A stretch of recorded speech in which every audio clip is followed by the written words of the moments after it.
just hit Tom Grogan itself, the campsite on the New South Wales side, at about 9 a.m. It is 10 past 4 in the afternoon now, and we are entering Tom Grogan State Forest again. So an entire day of driving has been blown in a way. Not blown actually, it's been a beautiful day's driving, but it hasn't been exactly what we were expecting. But now I have hit Mt Pinnibar track, and that is all set to change. We're going to have some proper four-wheel driving by the looks of things. Yay. Little did I know what the track had in store for us.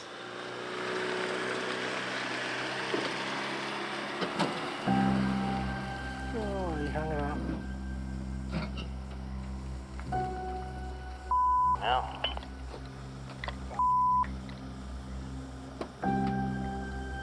And Jim, it might be good to get a camera up in front of him for this as well, so you can see the track a bit better.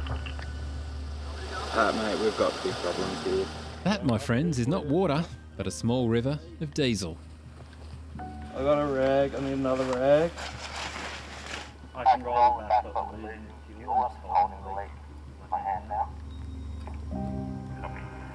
Never in my 12 years or so of wheeling has that happened. Well, that smells fruity.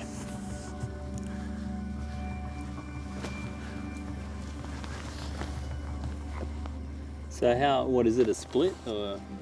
Yeah, right. Does anyone have any soap? I do. Yeah. Fortunately, Sam had actually thought to pack the soap.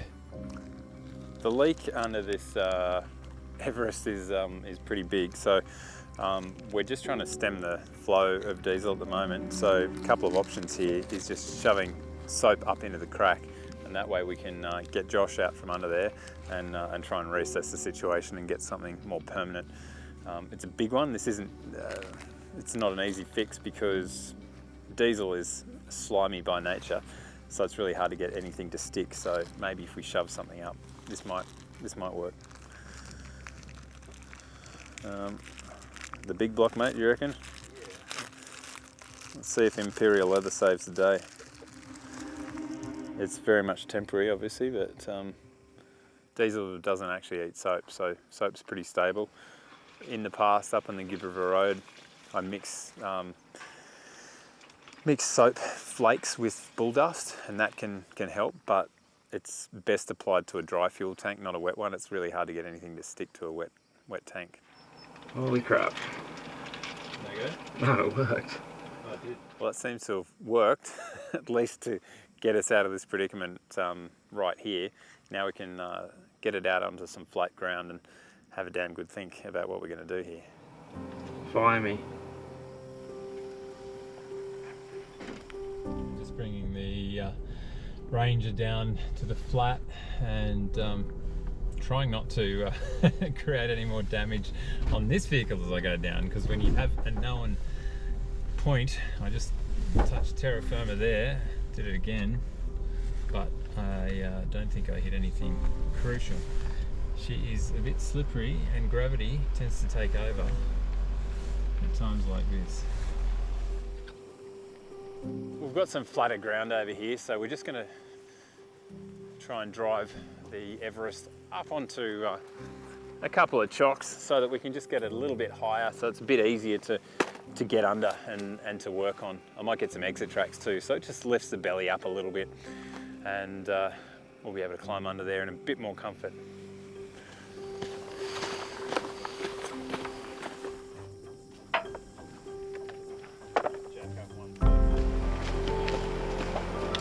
Alright, if I line paddle, then I'll...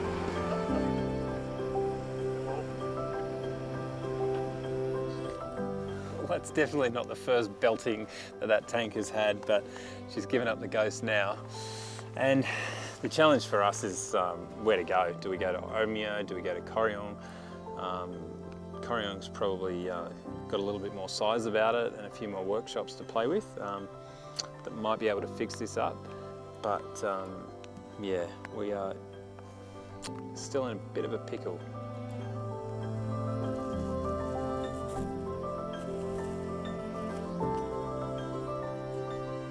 Down. I think our temporary fix is going to be the soap because yeah, I don't have anything that would hold in this kit. So yeah, we're going to have to race back to town, whichever town that may be. It was late in the day now, so we fired up the Starlink to see if we could get the Everest to a mechanic tomorrow. While Josh was tending to his wounded steed, Sam and I were determined to attempt Mt Pinnibar. We're just going to duck up to Mt Pinnibar. It's only about 4 kilometres up the track from the turn-off here, and well, I'm going to attempt to duck up there anyway. We shall see if I can get enough traction up this little stretch here. Yeah, we got a little. Ooh, could be worth using a locker. It's all about being a little bit ginger in these situations where on this exact section of track we have already done some damage. So the last thing you want to do is go at it like a bull at a gate and puncture 2 tanks. I am, however, taking a completely different line.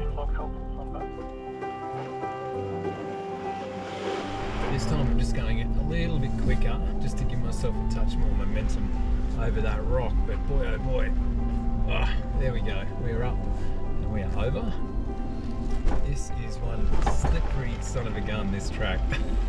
So Pat has a longer wheelbase than the Everest, so I'm rocking the same wheelbase that Josh has. So this will be interesting. Oh yeah, no, I hit that real good.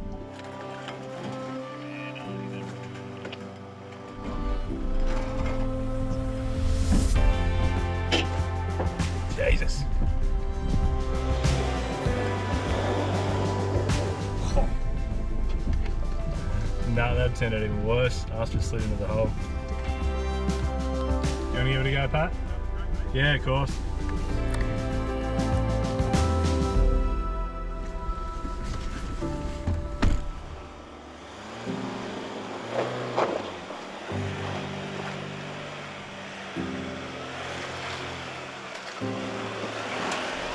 This is a challenging track and I'm still not up it.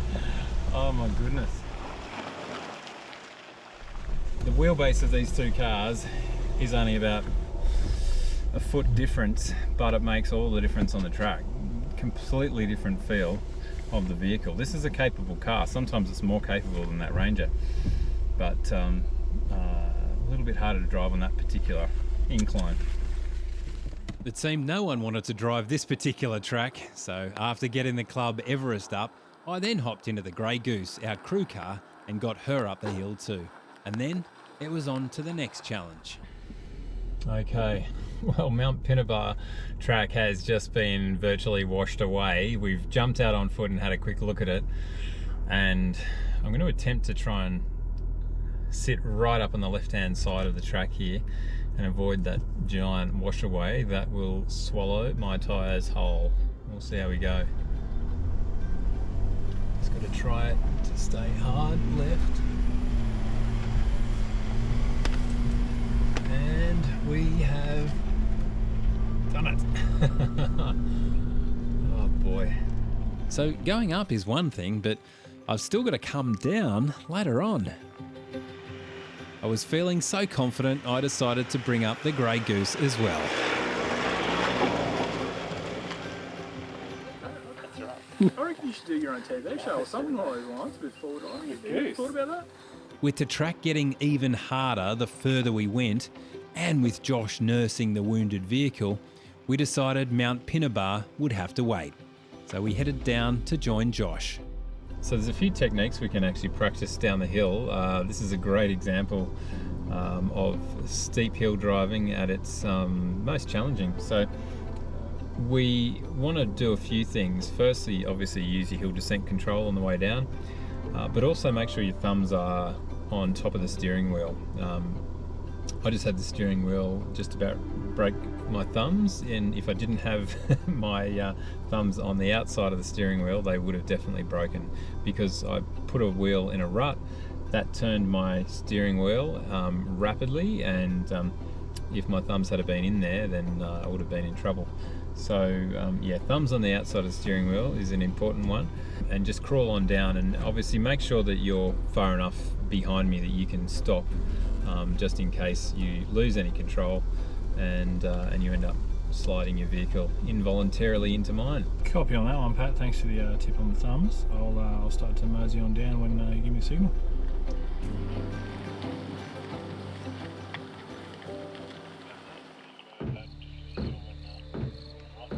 Okay, so now we have the more challenging part of the descent, which may go super smooth. I'm just trying to avoid that dirty big rut off to the left-hand side of my vehicle. So the key here is just to try and let those steering wheels not lock up. And am I going to give it some? Yes, I am. A little bit, just a little bit of throttle. And now my back end has just gone into the hole, so now I've got to dive in. Damn it. Right back. Oh damn, I've dropped in the hole. Boy oh boy. I was carrying Sarah in the car next to me. Sarah is our production assistant. A little bit stressful.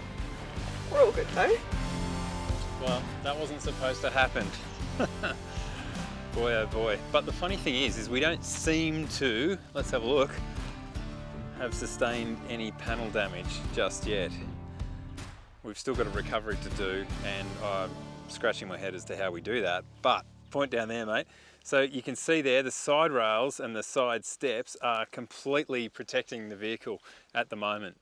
The car's just resting on them basically. The challenge we've got here is we are so close to rolling. We've got two tyres completely off the ground there. So I'm going to try and winch in this sort of diagonal direction and hopefully pick up this lip here. Who knows whether it'll support the vehicle or not. So as a result, we're going to also throw a few exit tracks down under that bottom left corner and hopefully just lift that tail up a touch too, all just to try and stop her rolling over.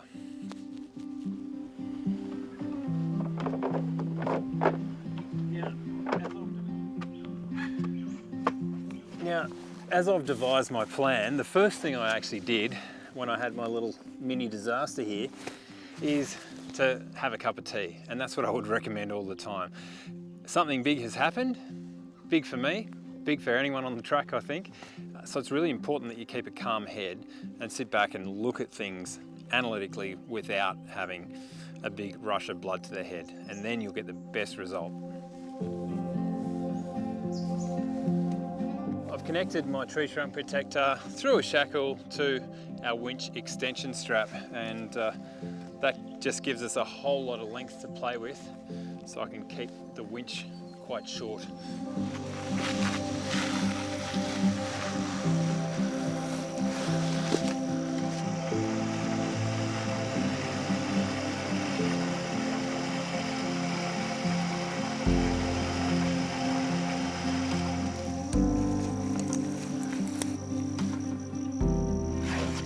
Look, we are chasing daylight at the moment, and we've still got to get another car down that hill, but never forget the safety side of things.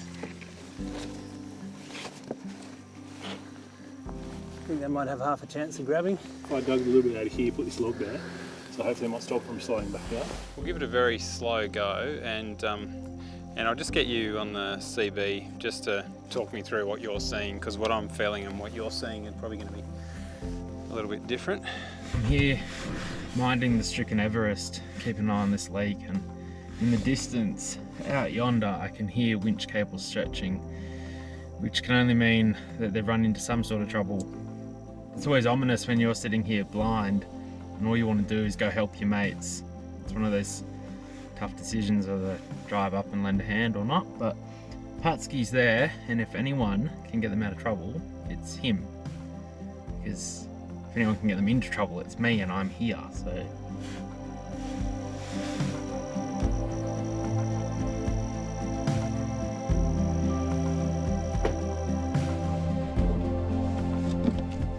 Well, this is a little bit awkward. Car may roll, and I can't put my seatbelt on because the car is already at its roll point. So, That's okay. It will all happen very slowly if it does happen. So I am kicking her over and I'm just gonna gently winch forward with Sam as my eyes and ears out the front. Okay, all clear and winching.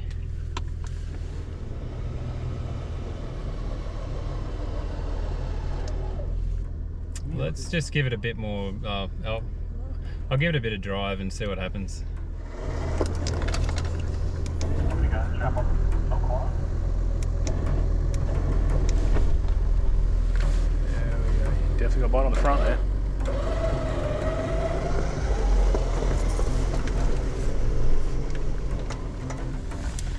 We did it. That was hair raising.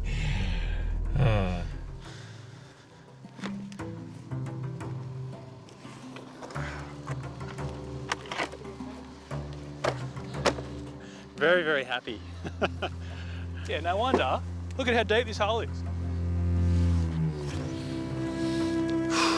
That's awesome. Let's get out of here. So folks, it really does just pay to take your time in these sort of situations. Yeah, I just can't reinforce that enough. It really does make a difference between a good safe recovery and things going from bad to worse.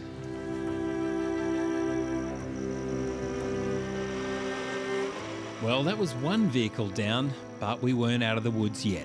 We still had to get the Club 4x4 Everest down the hill. We're going to take a completely different line, quite obviously, with the Club 4x4 Everest, and we're going to try and straddle the track as best we can.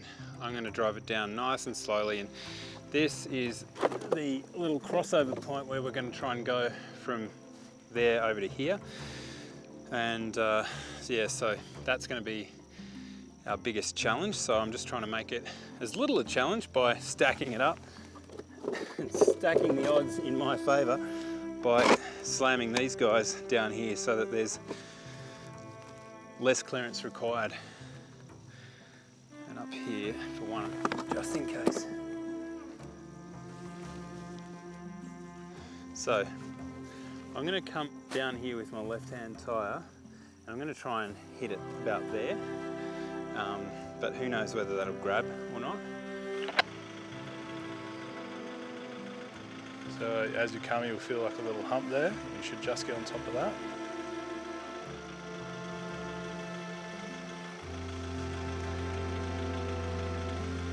Whoa. Yeah, now we're in the hump. So hold it there for a sec, Pat. Can you turn up, like up the hill a little bit more? Yeah, you're just going to end up smack in the middle of the big hole. You're just going to slip in again.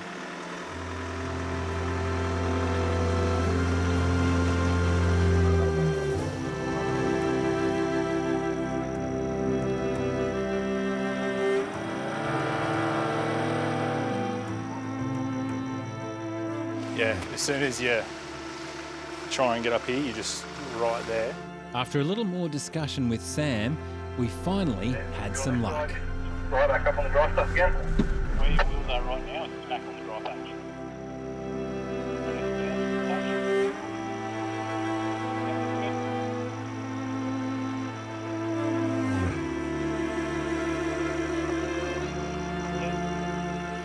The Everest crawled gingerly down the muddy, slippery track. But eventually, We're through. Happy days. after a very, very long day, we limped back to camp and our swags. We'll be heading back to town with our wounded Everest in the morning. Well, Patsky and Sam are now out of trouble and we are limping the Everest back 3 kilometres west to a hut. We're going to camp there tonight and then try to find some help tomorrow. So, fingers crossed, I can't believe I'm saying this, the bar of soap holds.